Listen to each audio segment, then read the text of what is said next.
अब हम देखो क्वेश्चन सॉल्व करने वाले हैं सीधे रिश्ते पर आधारित, यानी सेकेंड टाइप के क्वेश्चन हम करने वाले हैं। और इस टाइप में रिश्ते कुछ इस प्रकार से बोले जाते हैं कि ए बी का भाई है, सी डी का पिता है, यानी डायरेक्ट रिश्ता बताया जाता है। और इन रिश्तों को जोड़ते हुए हम स्ट्रक्चर तैयार करते हैं और इन्हीं स्ट्रक्चर के माध्यम से फिर क्या करते हैं, क्वेश्चन का सॉल्यूशन निकालते हैं। ठीक है, तो देखो क्वेश्चन कह रहा है, क्वेश्चन नंबर तीसरा, ए बी की बहन है, सी बी की माता है और डी सी के पिता हैं, ई डी की माता है, तब ए का डी से संबंध बताओ। हम ऐसे प्रश्नों को जैसा जैसा वो कहता जाए वैसा वैसा आप बनाते जाओ, और जब स्ट्रक्चर आपका बन जाए तब आप देखो क्या पूछ रहा है, आप सीधे उत्तर निकाल दो। कैसे निकालेंगे बेटा? ए बी की बहन है, ए बी की बहन है ना, तो हम यहाँ पे देख पा रहे हैं कि ए बहन है तो ए हो जाएगी लेडीज, और बी के बारे में अभी कुछ पता नहीं है, तो बी के बारे में हमें कुछ पता नहीं है तो हम बी को ऐसे लिख देंगे। ठीक है, अब देखो सी बी की माता है, सी बी की माता है, कौन माता है बेटा? सी, तो सी हो गई माता। अभी भी हमें बी के बारे में नहीं पता कि बी लड़का है कि लड़की है। ठीक है, आगे देखो पढ़ो, डी सी के पिता है, डी सी के पिता हैं, यानी डी जो हो जाएंगे वो सी के पिता है, डी सी के कौन है बेटा? पिता है। ई डी की माता है, अब यहाँ पे ई डी की माता है, डी की माता है कौन? ई, तो हम स्ट्रक्चर जाएगा हमारा इतना ऊपर, है ना, डी के ऊपर उसकी माता ई हो जाएगी, और तब आपको बताना है ए का संबंध डी से, ए का संबंध, ए का संबंध किससे पूछ रहा है? डी से पूछ रहा है। अब देख लो आप, यानी हमें ऊपर तक जाने की ज़रूरत नहीं है, हमें यहाँ से यहाँ पहुँचना है।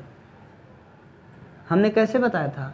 डी एक लड़का है, इसकी बेटी है, और सोचो कि अगर ये बेटी है, ठीक है, तो इसके नीचे कौन हो सकता है?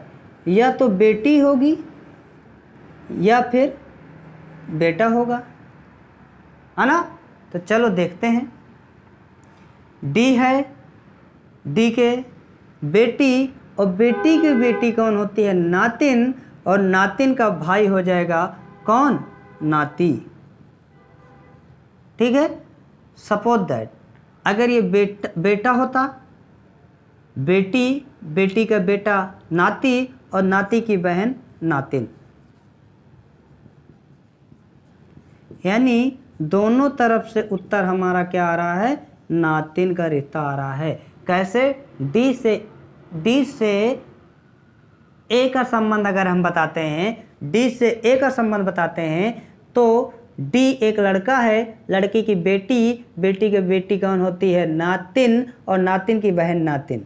डी एक लड़का है, लड़के के नीचे लड़का के नीचे लड़की, और लड़की का बेटा, अब कौन होता है? नाती, और नाती की बहन नातिन। इस प्रकार से दोनों टाइप से हमारे उत्तर नातिन आता है, तो इस प्रश्न का उत्तर हो जाएगा नातिन। ठीक है, अब इसको देखो, इसको समझते हैं। क्वेश्चन नंबर चौथा, पी तथा क्यू भाई हैं, आर तथा एस बहनें हैं, पी का पुत्र एस का भाई है, क्यू का आर से क्या संबंध होगा?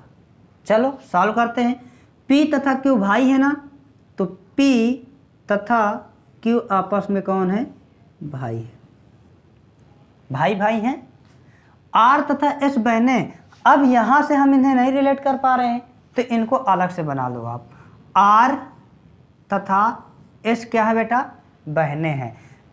पी का पुत्र एस का भाई है, अब इसका पुत्र जो हो जाएगा, ये पुत्र एस का कौन है? भाई है, तो एस आप यहाँ पे बना दो। अब यहाँ पे देखो एस कौन है? लेडीज है, और इसकी बगल में बहन है। इस प्रकार से हमने देखा कि एस और आर इसके पुत्र से रिलेट हुआ और पुत्र के माध्यम से पी से रिलेट हुआ और पी के माध्यम से क्यू से रिलेट हुआ। इस प्रकार से पूरा स्ट्रक्चर एक दूसरे से जुड़ गया। अब यहाँ से हम बता सकते हैं कि क्यू का संबंध आर से क्या होगा। तो क्यू का संबंध यानी क्यू का संबंध किससे बेटा? आर से। हम कैसे पहुँचेंगे? आर से हमें का की ओर पहुँचना है क्यू। तो आर एक लड़की है, लड़की की बहन उसकी बहन, बहन के बगल में उसका भाई और भाई का पिता पिता होता है। भाई का पिता कौन होता है? पिता। और पिता का पिता पिता का भाई कौन होता है? चाचा। इस प्रकार से यहाँ से रिश्ता हमारा निकल कर आया क्या? चाचा। तो इस प्रकार से हम इन प्रश्नों को सॉल्व कर सकते हैं, यानी सीधे रिश्ते पर आधारित जो जो वो बोलता जाए वैसे वैसे आपको करते जाना है, एक दूसरे से लिंक करना है और फिर इसके बाद जो पूछा जाए वो आपको तुरंत निकाल देना है।